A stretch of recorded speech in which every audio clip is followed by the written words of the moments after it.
A dress made from costume remnants by a Seattle artist whose designs have appeared on RuPaul's Drag Race. A pastel-colored painting of a sleepwalker with what might be a bloody knife. A series of 4 digitally enhanced photographs of impressions left by heavily made-up faces. These are just some of the pieces you'll see in the exhibit. Look how far we've come, a queer art show 902 feet in the air.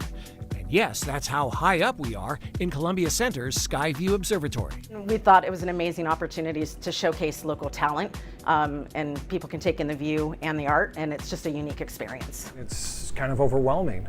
Yeah, I think that was sort of part of the point of it, actually. Seattle's Markel Uriu has made this murmuration of paper starlings from scanned photographs of 60 birds, the number a Shakespeare fan introduced to New York City 130 years ago.